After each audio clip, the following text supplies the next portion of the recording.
Hey, what's up everybody? Mystery Wheel Gunner back here with you again with another grip show. Now, this is a Smith and Wesson Model 60 Pro Series.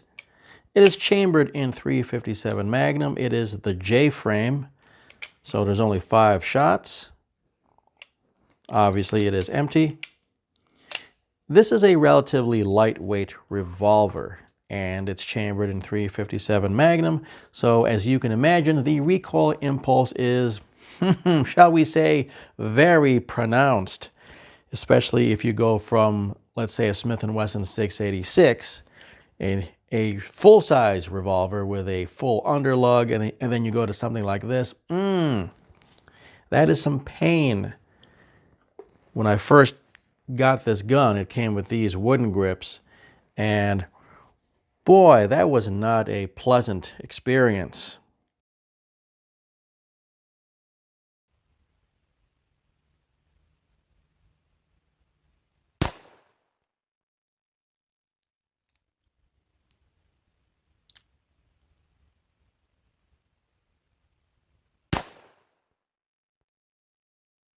In a quest to find a more comfortable grip, first I went to the Packmares, or Packmeyer. I've heard it pronounced both ways. It's got quite a bit more mass here on the bottom. And more importantly, it covers the back strap with a little bit of rubber. Instead of the exposed back strap, it's got some rubber material up here replacing the wood, obviously. And it takes the edge off that recoil.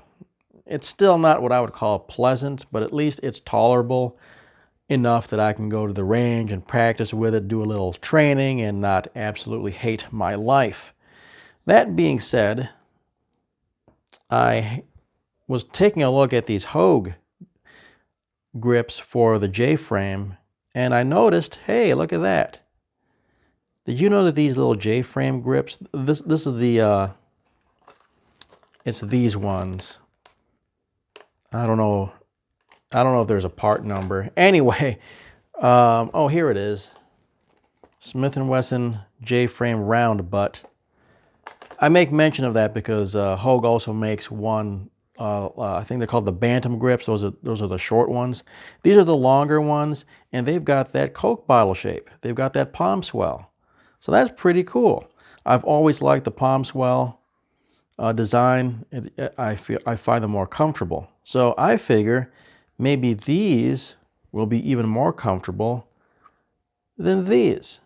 Now, I don't expect this to work miracles. There's no way this gun is going to shoot as smoothly as a 686, because the 686 it's just a bigger gun. It's got more mass. It's going to absorb more recoil. But I'm wondering if these will take even more of an edge from that recoil bite. So I'm going to install these, then I'm going to take this gun to the range and test it out. All right, first up, let's remove these. I've already taken out the fastening screw, and let me tell you, these are tight. The screw is out. There's nothing else holding this in there. There's no screw on the bottom, and let me tell you, it's just brute force, people. All right, just got to rock it back and forth. If someone knows of a trick or a hack for this, hey, put it in the comment section. But it looks like it's just, you just got to put in the work.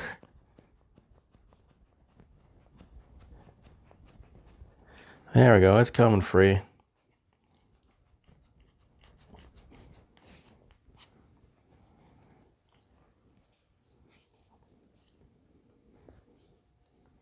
Yikes, this is tight.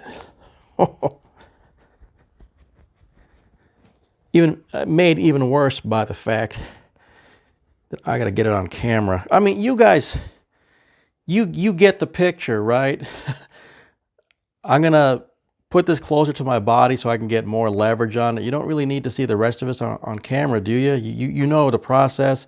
Just pull hard, all right?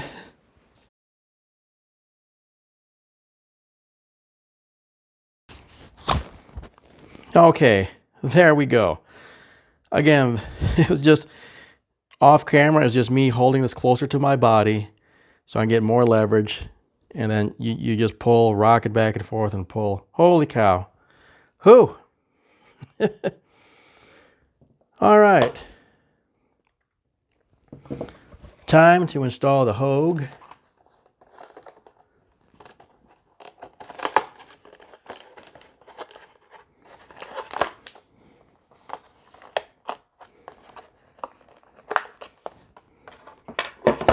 Oops, it comes with that stirrup.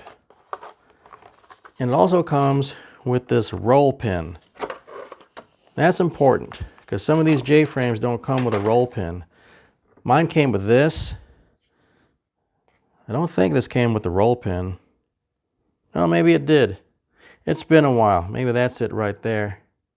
Anyway, it comes with a new one because, according to the instructions, the one they give you is shorter than the one it came with. So you're gonna use the replacement roll pin.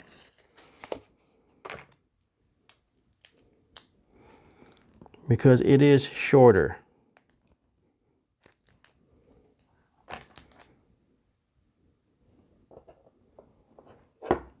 So there we go.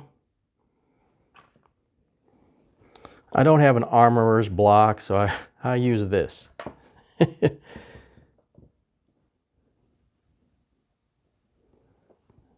And I guess it would help if I had my punch with me, which I forgot to get. Whoops. All right, let me go get the punch.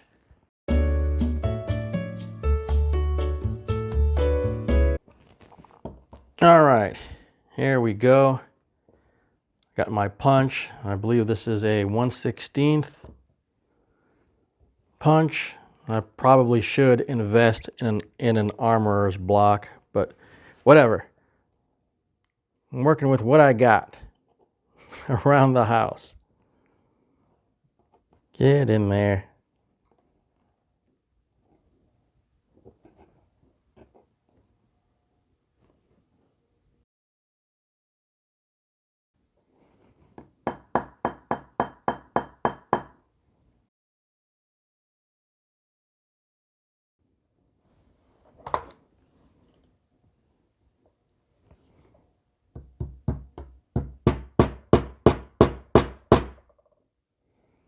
All right, there we go. It started in.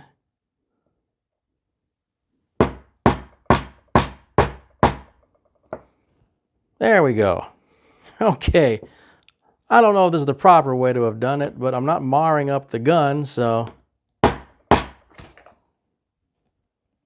And it's working its way in.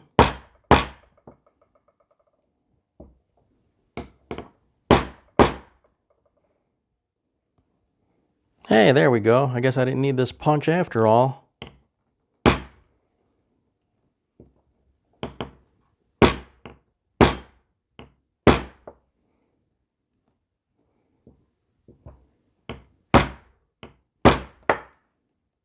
Well, I might need it now.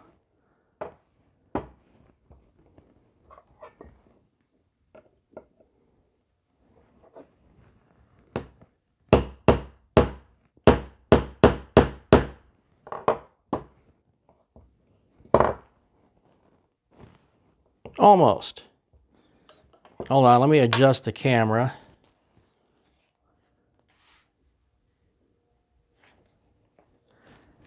Need more height on it to give the hammer some clearance.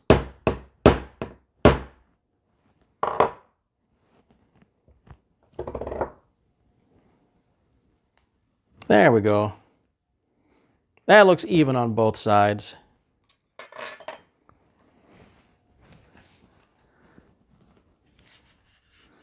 I don't swap grips that often, and I rarely have to drive pins in and out, but I guess I should invest in an armorer's block.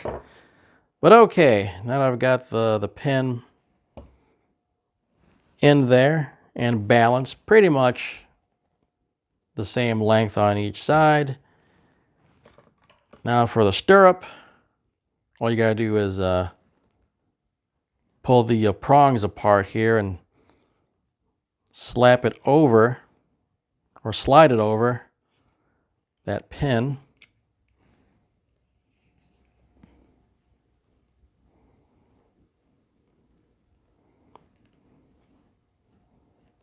Come on now. I'm going to remove this screw here just so it's out of the way.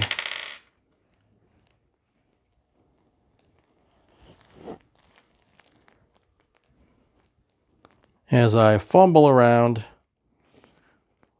more than likely it really is not this difficult, but I'm trying to keep everything in frame. All right, I got one side in. There we go. All right. Now to just slide this in there.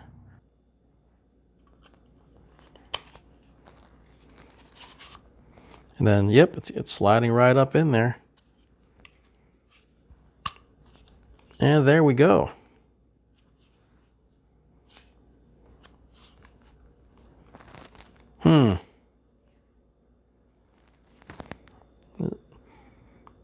Well, it looks right. I mean, it's following the contour of the trigger guard. But wow. Okay, there's that big gap there. I guess that's for, I don't know, for the give.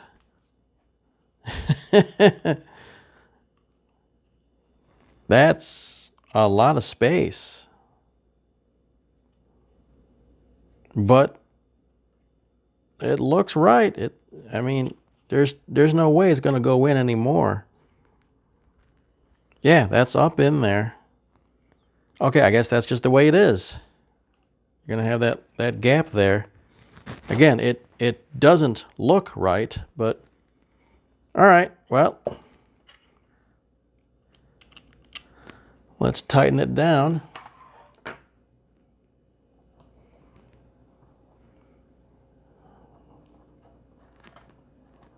Let me get the proper screwdriver bit. Yep, this one will work.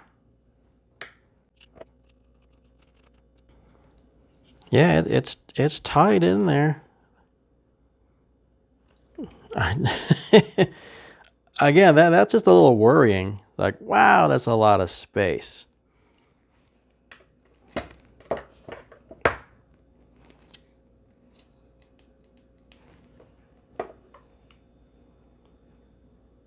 Oh, okay, that's not so bad. See that? It doesn't go all the way down. So it is filled in. See that? I thought it was like hollow all the way down to the bottom of the grip. No, it's filled in. Hopefully you can see that on the camera. It only goes down just a little bit. And that's filled in there. Okay, so that's not so bad. So there we go. It is installed. Let me just tighten that down just a little bit more. There we go.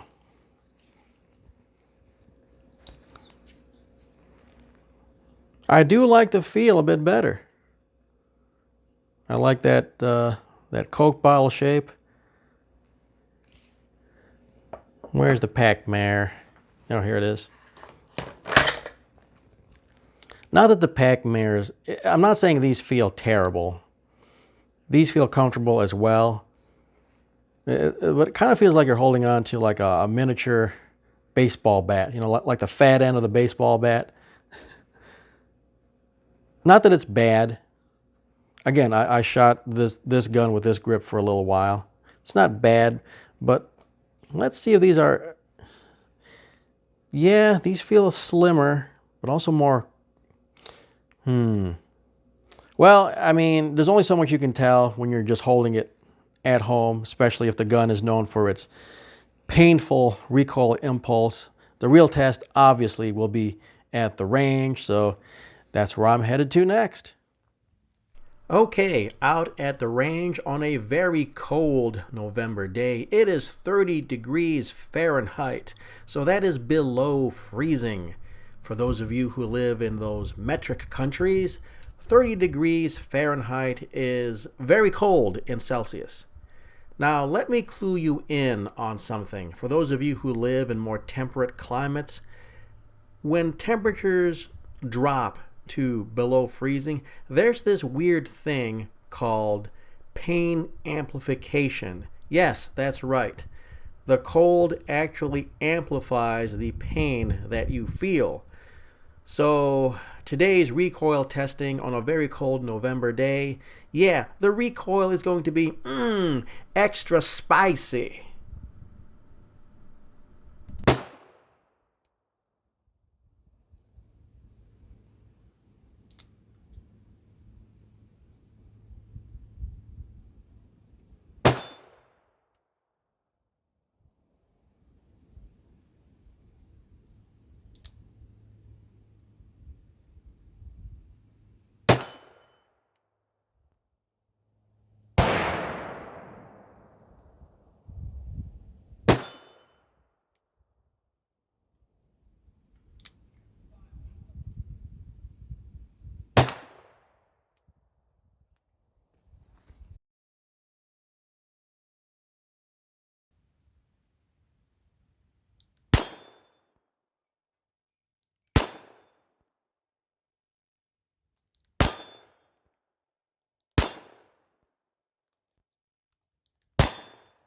All right, back at home, nice and warm, with some final thoughts here. So, in my experience, out of all the 3 grips I've tried in this Model 60 while shooting full-on 357 Magnums with the 158 grain bullet, I have found the Hogue mono grip to be the most comfortable. Keep in mind that's just me. We have different hand profiles, different preferences, different levels of recoil sensitivity. I found these wooden ones to be the most painful, but you know what? I'm pretty sure there are some people out there who just absolutely love the OEM wooden grips. It is what it is, all right? And me preferring the Hogues does not mean that the Pac Mayors are trash. They actually do feel pretty good. I like how fat and stubby they are, and they really do fill up your hand. But for whatever reason, under recoil, feeling that recoil hit, even in freezing temperatures where pain is amplified, the Hogues, these did the best. I think it's because of the Coke bottle shape. For whatever reason, I really like that in a grip, in a revolver grip. And this little spacer here, yeah, that does give a little bit of cushioning. It's rather stiff, but yeah, under recoil, I'm pretty sure that's giving a bit to give me a little more cushion.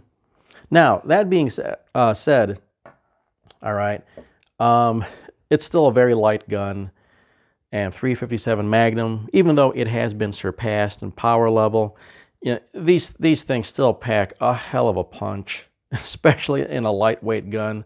So, still not what I would call, you know, pleasant. I still would not shoot this gun for recreation, or any kind of like target match or anything. No, this is the self-defense gun, all right? But with these Hogues, it brings the pain level down to a point where I can go train with it at the range, you know, get my practice in, and not feel like I'm totally hating the gun. And that's good enough for me. You know, once I'm done practicing and training, hey, I load this back up with my defensive rounds and I put it in my holster, and you know, I don't bring it out again until the next time it's practice day. I have other guns that are more pleasant to shoot 357 Magnums out of. So, all right, there you go. In my personal opinion, give the Hogues a try first. And then try the Pac Mayors after if the Hogues aren't doing it for you. But either one you go with, whether it's the Hogues or the Pac Mayors, they will take more of that edge off compared to these wooden ones. Alrighty, hey, thanks for watching. Hopefully this was informative, or at the very least, mildly entertaining. If you can, give me a like, give me a subscribe, share this channel with your friends, leave some comments in the comments section. Hey, once again, thanks for watching. Take care. Catch you all next time.